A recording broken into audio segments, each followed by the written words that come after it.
Zombie Apocalypse.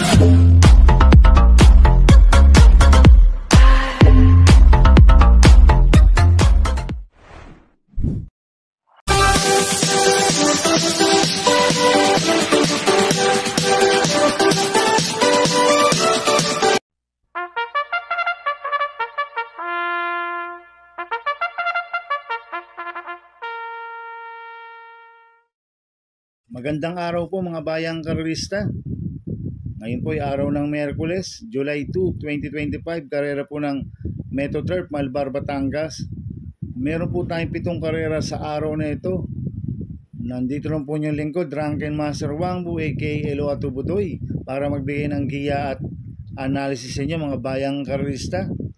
Mga bayang karerista, start po ng karera natin ay 5 PM. At bago po ako magsimula magbigay ng giya at analysis, huwag pong kalimutan subscribe, like and share yung YouTube channel ko po. At syempre, huwag din pong kalimutan i-click yung notification bell ko para updated po kayo sa mga bagong video ko. Kaya mag-i-start na po ako sa pagbibigay ng giya at analysis. Race 1, winner take all, cover sizes 1 to 7. May 8 kabayong tatakbo, 3-year-old and above maiden race placer sa distansyang 1,400 meters. First choice ko po dito, number 3, Easy Go Lucky. Nagagabayan po ni RM Garcia. Ito, last run po na ito noong June 20. Pang-5 kila Exalted. Nagtala po ng 1.28.4 sa 1,400 meters. Itong si Easy Go Lucky, kumbaga batak na po sa laban to. At laging indaman ito, laging nasa timbangan. At ito derimating kabayo, si Easy Go Lucky. Kaya sa akin, malaki po panalo sa akin nito, kaya siya po first choice ko. Second choice ko po, number 2, Enough is Enough. Nagagabayan po ni Mark Alvarez. Ito, last run po na ito, June 11. Pang-4 kila Boy Hulo. Nagtala ng 1.30.2 sa 1,400 meters. Ngayon, cambio niya ito. Binalik ulit kay Mark Alvarez. Last run, GL Sego Jr. po sumakay dito. At derimating kabayo po ito, si Enough is Enough. Kaya may panalo rin po sa akin to. Kaya siya po second choice ko. Maglalagay po ako ng third choice sa pandiyado, number 5, Circus Crowd. Nagagabayan po Joel Sego. Ito, last run po na ito noong May 9. Pang-5 kala Deputy Mischief, nagtala ng 1.29 sa 1,400 meters. Ito, nag-barrel trial po siya noong June 11. Nagtala po siya ng 1.30 media sa 1,400 meters. Ang kwartos po niya, 13 media, 24 media, 25, 27 media, 1.30.4 po ang preba ni Circus Crowd sa Vicious Barrier. Ang nag-Vicious Barrier po niya si Joel Sego. Kaya sa akin, magandang diado ito. Kaya siya po third choice ko na pandiado. Kaya ang first choice ko po, number 3, Easy Go Lucky. Second choice, number 2, Enough is Enough. Third choice sa pandiado, number 5, Circus Crowd. Sa race 2 po tayo, pick 6, cover sizes 2 to 7. May 8 kabayong tatakbo. Rating base system class 5-5 split placer sa distance 1,200 meters.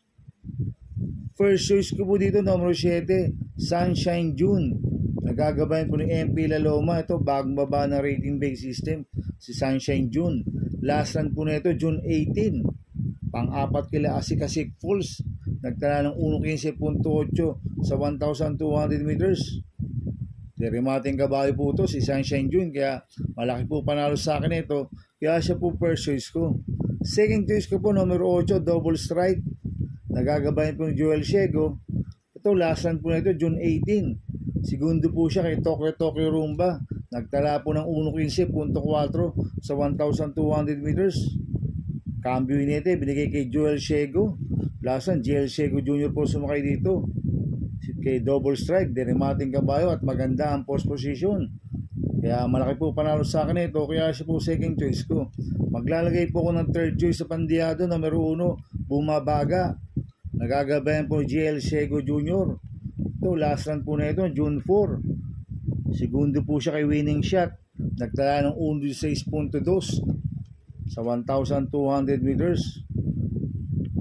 Cambio natin ngayon, binigay kay GL Sego Jr. Last run, Wild Bautista lang po sumakay dito. Kaya siya po third choice ko na pandiyado. Ayan, first choice ko po, number 7, Sunshine June. Second choice, numero 8, Double Strike. Third choice sa Pandiado, numero 1, Bumabaga. Sa race 3 po tayo, pick 5 cover race 3 to 7. May 7 kabayong tatakbo. 3-year-old group 6 placer sa distance 1,400 meters. First choice ko po dito, numero 2, I Maintenance. Nagagabayan po GL Seco Jr. Ito, nanalo po last run to noong June 6. Nagtala ng 1.26.6 sa 1,400 meters. Imported doors po ito sa I Maintenance. Kaya sa akin, malaki po panalo sa akin ito. Kaya siya po first choice ko. Second choice ko po, numero 1, King Alexander. Nagagabayan po ni RM Garcia. Ito, nag-barrier trial po siya June 18. Nagtala ng 1.13 media sa 1,200 meters. Isang imported din po ito, si King Alexander. Kaya malaki rin po panalo sa akin ito. Kaya siya po second choice ko. Kaya ang first choice ko po, numero 2, I Maintenance. Second choice, numero 1, King Alexander. Sa race 4 po tayo, pick 4 cover race 4 to 7. May 6 na kabayong tatakbo. Rating base system class 4, 34 to 39 sa distance 1,200 meters. First choice ko po dito, numero 3, Manila de Bay. Nagagabayan po ni Mark Alvarez.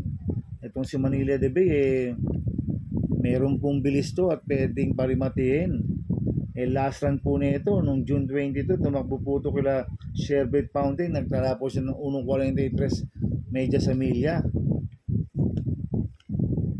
Ngayon medyo maiksi ang distansya kay Manila de Bay. Mark Alvarez pa ang papatong, kaya malaki po panalo sa akin ito. Kaya siya po first choice ko. Second choice ko po, numero 5, Madam Mayhem. Nagagabayan po JB Hernandez. Last run po nito June 22. Pang-8 ko la Sherbet Fountain. Nagtala ng 1.40 sa milya. Kaya sa akin, may panalo rin po sa akin to. Kaya siya po second choice ko. Kaya ang first choice ko po, numero 3, Manila de Bay. Second choice, numero 5, Madam Mayhem.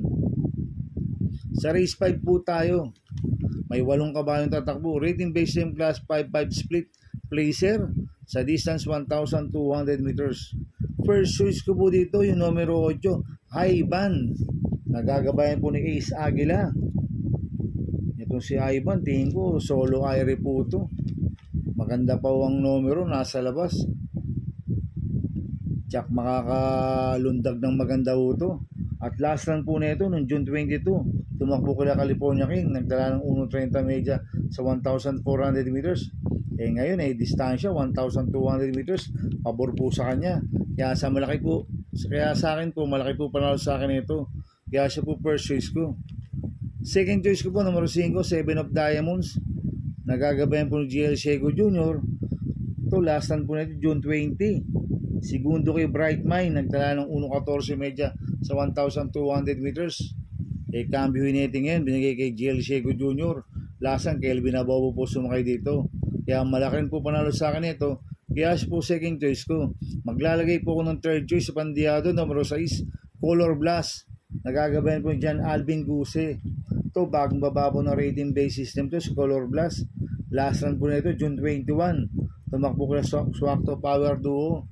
Nagtala ng 1.30 media sa 1.4. Kaya sa akin, magandang diado ito, si Color Blast. Kaya siya po third choice ko. Kaya ang first choice ko po, numero 8, Haiban. Second choice ko po, numero 5, 7 of Diamonds. Third choice sa Pandiado, numero 6, Color Blast. Sa race 6 po tayo sa penultimate race. May 8 kabayong tatakbo. Rating base 10 plus 5, 11 to 15 split.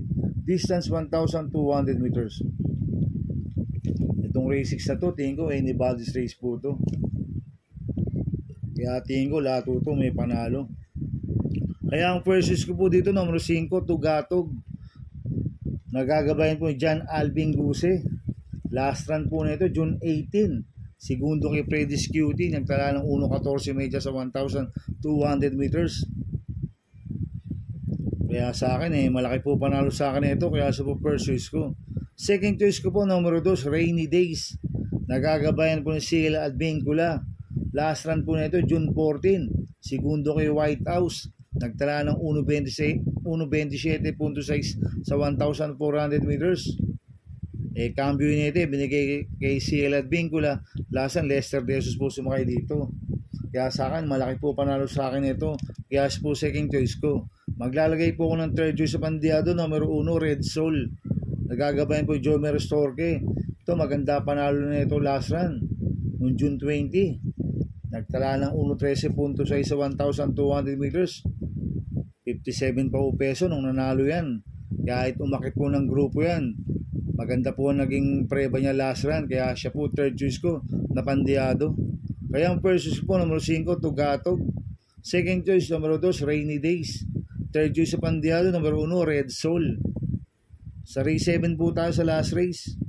May 8 kabayong tatakbo. Rating base same class 4-16-21 split. Distance 1,200 meters. First choice ko po dito, numero 7, Gintong Hari. Nagagabayan po JT Pabilik. Last run po nito, June 21. Segundo po kay Sister Moon. Nagtala ng 1.27 medyo sa 1.4. Ngayon, cambio nito, binalik ulit kay JT Pabilik. Last run, JL Sego po ang sumakay dito. Gamay po ni JT Pabilik yan, si Gintong Hari. Kaya sa akin, malaki po panalo sa akin ito. Kaya siya po first choice ko. Second choice ko po, numero 1, Full Combat Order. Nagagabayan po ni Danny Boy Camanyero. Ito, last run po ni Full Combat Order noong June 21. Tarsero ko lamang nano. Nagtala ng 1.26 medyo sa 1.4. Kaya malaki rin po panalo sa akin ito. Kaya siya po second choice ko. Maglalagay po ng third choice sa Pandiado, numero 3, Amiable Maxine. Nagagabayan po JL Lazaro. Ito, bagong baba po ng rating basis ito, si Amiable Maxine. Kaya siya po third choice ko, Pandiado. Ayang first choice po, numero 7, Gintong Hari. Second choice, numero 1, Full Combat Order. Third choice sa Pandiado, numero 3, Amiable Maxine. Good luck and happy racing mga bayang karista. Inuulit ko, ito'y gabay ko lang at analysis ko. Pero pagdating sa tayaan, kayo pa din na masusunod. Sana ay swertihin tayo at pagsitama. Kaya good luck po sa ating lahat mga bayang karista. Mga bayang karista, shoutout muna ako. Happy racing po kay Chairman Dags Mendoza ng Naba, Balot, Tondo, Manila. At happy racing po kay Boy Tan ng Kalentong, Manila. At kay Melchor Tan, happy racing po. Coming from Rizaldi, Mendoza. Happy racing po sa mga batang amog ng Sampaloc, Manila. Coming from Leo Baclig. At happy racing po sa mga boss ko. Kay Boss Manuel Chua, Boss Manny Caplis. Kay Ninong Rigor Cosada, happy racing po. At happy racing po sa mga taga-Bargadano TV. At sa mga taga-Double Rock TV. At happy racing po sa Team Maceda. Kay Congressman Edward Maceda at kay Boss Oliver Maceda. Happy racing po sa inyo. Kaya mga bayang karista, please subscribe my YouTube channel at Tubudoy 2.0. At sana lagi pong panoorin ang ads ko, huwag niyo pong skip. Kaya maraming salamat po sa inyo and God bless.